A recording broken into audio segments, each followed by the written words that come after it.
Yo, what's good? It is February 25th, and today was not a bad day. Pretty good day, honestly.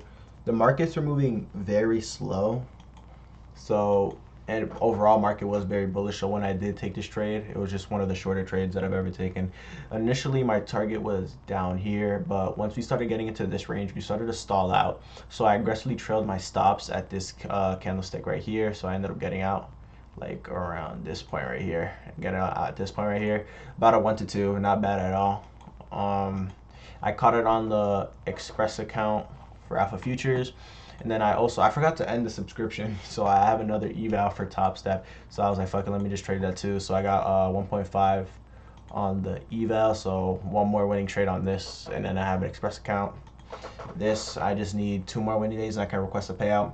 But as in my the same account, I was down $64 I think the day before yesterday. I ended up gambling, so I basically lost the profit that I made on my winning day. So I kind of have to stay disciplined, which I promised myself I will be, and just build that buffer back up for my payout. But as of right now, I need 2 more winning days to take out a payout. I probably won't take a payout off of this account until we have the max payout, which is 1.5. So I got to get $3,000, which shouldn't be bad. I've gotten like $2,500 max like from Top Step, so I should be able to do it as well.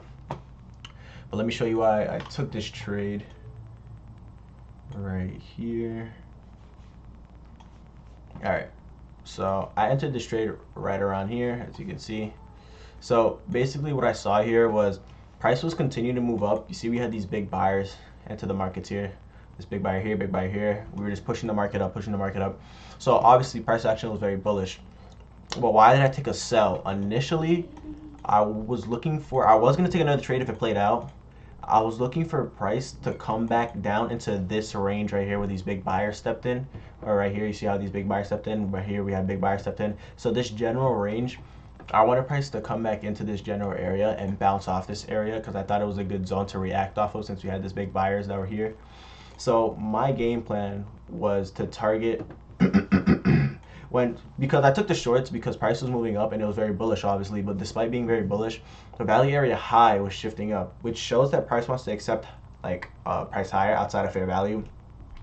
But because it kept shifting up, price was trapped inside fair value, so we were never able to break above the value area high, showing me that price wants to still range within fair value. So once we had the strong buying that tried to break above the value area high, you could even see it here too, the strong buying that entered the market trying to break above the value area high.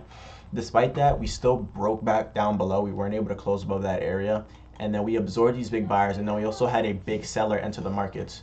I didn't enter when we had this big seller enter the markets though. I waited for price to come up a little bit, retest the general area of that big seller to see if price will defend. And as you can see here, based on the delta, we had some buyers come in trying to push price higher. We came into this area where the big seller came in and we started to reject. So that's when I entered. I put stops above this big seller around here, just give it a little bit of space, but I didn't want price to break back above, because if price broke back above this big seller and absorbed it, then we were definitely going to rip up. So that's why I entered at this area. And then, as I said, my original TP was down here.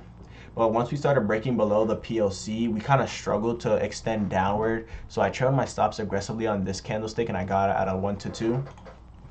But my overall game plan was, because I was still overall long, so I wanted the trade to be a little short-lived. I was going to take shorts down into this area right here, and if price respected and ranged off of it, then I would close my position early, which I did, and then I would take longs back up. But we never ended up touching that range, so it's fine. We just started stalling out down here. So I got stopped out early at a 1 to 2, not bad. I caught it, I don't know if I said it already, but I caught it on my Express account on Alpha Futures. And then I also caught it on the eval. I forgot to end the subscription, so now I have another account, no activation fee. So I have 1.5 on this, so one more winning trade on this, and I have another Express account, and then I need 2 more winning days on this account to get a payout. I'm not gonna take a payout till I get the max payout, which is I need to get 3K to withdraw 1.5. So I'm just gonna work towards that and keep grinding. But yeah, very slow day in the markets. Not bad. Price action could have been better, but it happens. But yeah, thank you for watching, and I'll catch you guys in the next trade recap.